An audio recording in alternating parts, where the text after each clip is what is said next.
হচ্ছে দুপুর সময় এই যে ছাগলগুলোকে এখন এগুলা খাবার দিচ্ছি। তো পানি দেওয়ার পরে ছাগল।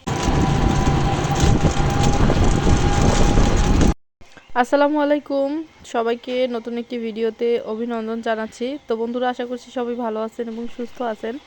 তো পুরো ভিডিও জুড়ে সাথেই থাকেন, আশা করছি অনেক ভালো লাগবে। তো বন্ধুরা, ভিডিওটা শুরু করছি দুপুরবেলা। তো আজকে বিকেলবেলা হচ্ছে এক জায়গায় আমি যাব, পাটগ্রামে যাব একটা কাজের জন্য। আপনাদের সাথে শেয়ার করব, অবশ্যই আপনারা পুরো ভিডিও জুড়ে সাথে থাকলে বুঝতে পারবেন। আর আমি আজকে হচ্ছে পাটগ্রামে যাব যে উদ্দেশ্যে, সেটাও কিন্তু আমার খামারের জন্য খুবই গুরুত্বপূর্ণ আর কি। আপনাদের সাথে শেয়ার করব, অবশ্যই আপনারা সাথেই থাকেন, বুঝতে পারবেন।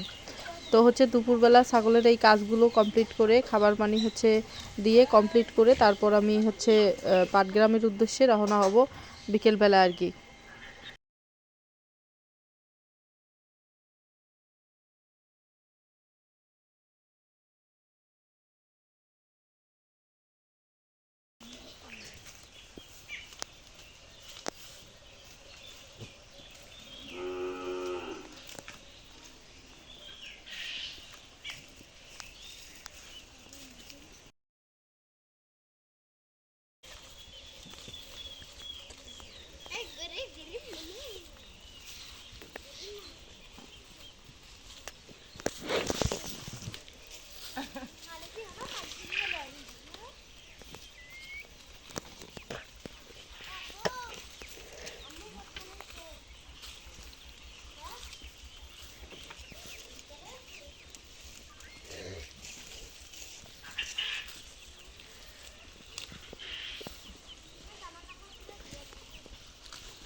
আপু এটা বানিয়েও তো কোনো লাভ হল না আপু, ফেলেই না দেশে সারে। দেখতো কত লাভ ফেলাইছে, গরু হলে একটা ফেলালিনে হয় না আপু। ছাগল হচ্ছে যত জাল জঞ্জাল, খাবার পায়।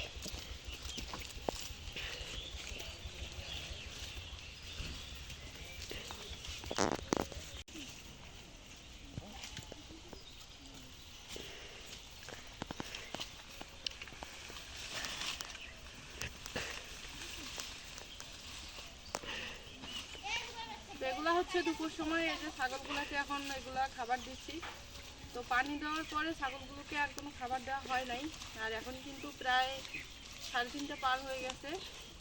তো এখন হচ্ছে এই যে এই ভুট্টা পাতা এর সাথে হচ্ছে মানে মিশাল করা ঘাস, তো ঘাস এবং ভুট্টার পাতা দিয়ে দিলাম।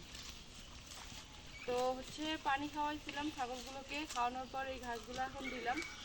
আর যদি একবারে হচ্ছে বিকেলবেলা যদি প্রয়োজন হয় বা প্রয়োজন পড়ে, তাহলে আমি আবারও হচ্ছে বিকেলবেলা খাবার দিয়ে দেবো। তো তার জন্য আর কি আবারও কিন্তু খাবার রেডি করা আছে, তো ওগুলা খাবার দিয়ে দিলেই হয়ে যাবে। তো কাজ হচ্ছে এখনকার মতো এখানে শেষ হলো। সবগুলো ছাগলকে এখানে হচ্ছে এনে খাবার দিয়ে দিলাম। আর হচ্ছে কয়েকটা ছাগল ওইখানে আছে, ওগুলা হচ্ছে ওই রকম করে খাবে। আর এই বড় চারটাকে হচ্ছে চারপাশে, খাতার চারপাশে হচ্ছে বেঁধে দিলাম। তো হচ্ছে আজকে কিন্তু 2টা ছাগল বিক্রি করছি এবং হচ্ছে কালকে আরও একটা বিক্রি করবো।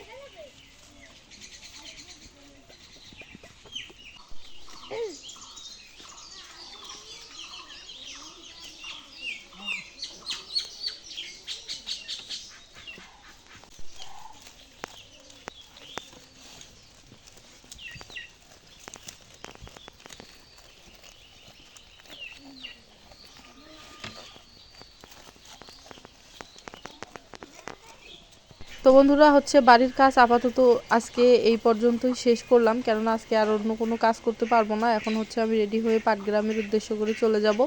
এদিকে আকাশের অবস্থা কিন্তু তেমন একটা ভালো না, কিন্তু উপায় নাই, এমন একটা পরিস্থিতির মধ্যে আছি যে যাওয়াই লাগবে।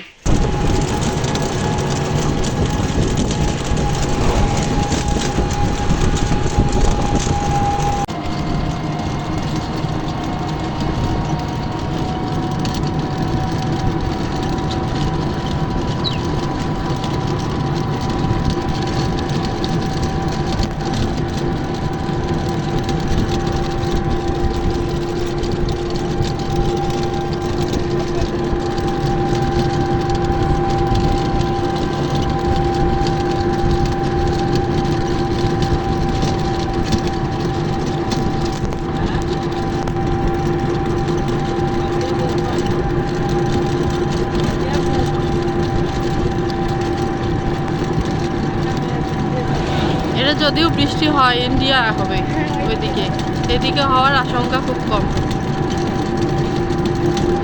প্রচুর বৃষ্টি হবে কিন্তু যদি ফির আবার জোরে বাতাস ওঠে তাহলে একটাও থাকবে না, মেঘ উড়ে যাবে।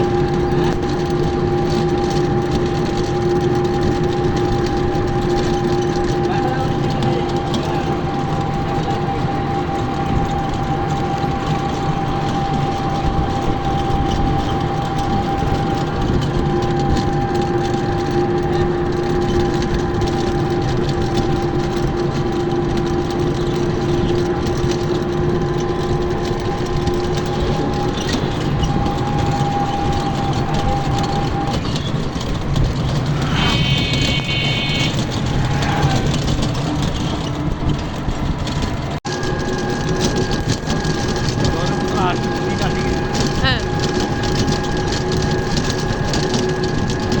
আমার জীবনে আমি একবার দেখছি কালবৈশাখী ঝড়,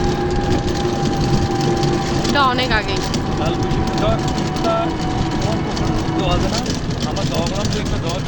আমি আমি 2000 ওইদিকে হচ্ছে আপনার 10 কি 12 সালের ওইদিকে দেখছিলাম, তার আগে হইতে পারে, তবে আমার মনে আছে। একবারে মানে হ্যাঁ একদম ওই বৈশাখী মেলার দিনেই ওই রকম হয়েছে, আমি তখন প্রাইমারি স্কুলে পড়তাম, আমার মনে আছে। আর এই যে ঝড়, বাবারে বাবা,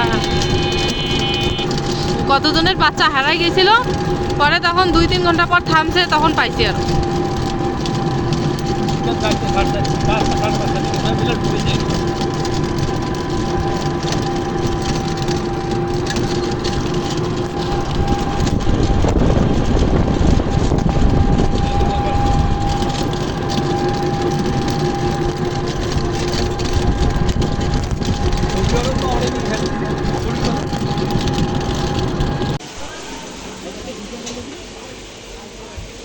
তো পাটগ্রামে হচ্ছে পৌঁছে গেলাম, আর এদিকে হচ্ছে রাস্তায় প্রচুর বৃষ্টি হয়ে গেল, এদিকেও কিন্তু অনেক বৃষ্টি হলো, তো এখন হচ্ছে একটু কমছে আর কি।